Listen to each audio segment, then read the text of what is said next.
Racist bartender humiliates man. 5 minutes later heat.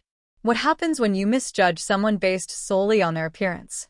Can a single moment of disrespect ripple out, changing lives forever? And when that moment comes, are we brave enough to face the truth? Or will we look away? It was a busy Friday night at a small-town pub, where regulars lined the bar and newcomers stood out. Among them was Marcus, a quiet man with a soft gaze and unassuming demeanor. Dressed in a simple jacket and jeans, he looked like any other man unwinding after a long week. But Marcus wasn't there to relax. He was working as an undercover officer. He'd been sent to investigate recent complaints of harassment and discrimination. His mission was simple: observe, blend in, and gather information. But that night, Marcus would get more than he bargained for. The moment Marcus took a seat at the bar, he felt the bartender's eyes on him. Carl, the bartender, tall, smug, and radiating an air of superiority, watched Marcus with something close to disdain. Marcus ordered a drink, hoping to ignore the piercing gaze, but Carl simply smirked and walked away. Marcus noticed Carl serving others who'd arrived after him, greeting them with bright smiles and easy friendliness. Yet whenever Marcus caught his eye, Carl would turn away with a dismissive roll of his eyes. Was it Marcus's appearance that set him apart? Did Carl think he didn't belong? Or was Carl so entrenched in his bias that he felt entitled to ignore a paying customer? Marcus's patience wore thin.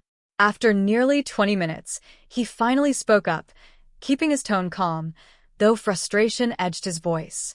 "Hey, do you think I could finally get my drink?" Carl smirked, sauntering over with an exaggerated sigh. He poured a glass of beer, only halfway, before sliding it toward Marcus. But just as Marcus reached for it, Carl paused.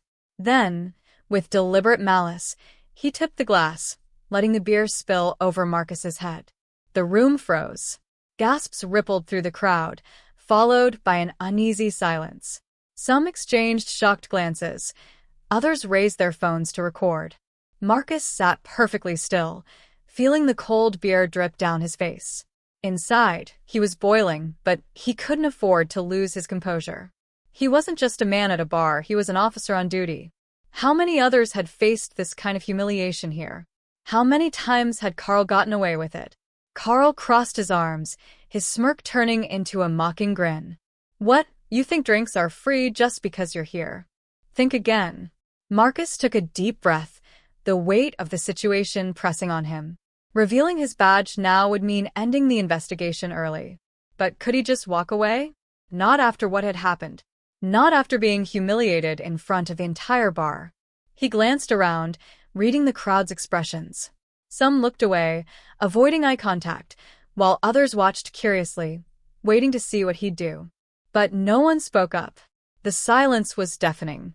After a moment, Marcus reached into his jacket and pulled out a small notepad. Calmly, he began jotting down notes, his pen moving steadily across the paper. Carl squinted, his smug confidence giving way to confusion. Finally, Marcus stood, his voice low but sharp enough to cut through the silence. "Carl," he said, "do you know who you just poured beer on?" The crowd leaned in, sensing the shift in the air. Marcus continued, his tone steady. "The department's been receiving complaints about this place for a while now. You just made a big mistake." Carl's smirk faltered. For the first time, he looked Marcus in the eye, searching for some hint that this was a joke. But Marcus's expression remained unreadable, cold and steady. "You poured a drink on me tonight, and I'll walk away. But what about the others you've humiliated? Are they just supposed to keep taking it?" Marcus paused, letting the words hang in the air. "Think carefully before you answer." Carl stammered, searching for a response, but Marcus didn't wait for an apology. He'd seen enough. This wasn't just about him, it was about the pattern of unchecked behavior. As Marcus turned to leave, the weight of the crowd's stares followed him. Some nodded in silent respect, while others shifted uncomfortably. At the door, Marcus paused and glanced back one last time. Maybe it's time you learn to treat people with respect. One day, someone won't just walk away. With that, he stepped into the cool night air. The cold breeze was refreshing against his skin, washing away the humiliation of the night. Marcus allowed himself a brief moment of anger before letting it go.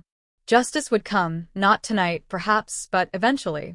Because as long as people were willing to stand up and question the actions of others, there was hope. And as for Carl, only time would tell. Would he reflect on his actions, or continue down a path leading to far worse consequences? If you've made it this far, comment which country you're watching from and leave 100 points in the comments. You're the kind of person who finishes what they start. Don't forget to like, share, and subscribe for more stories that make you think.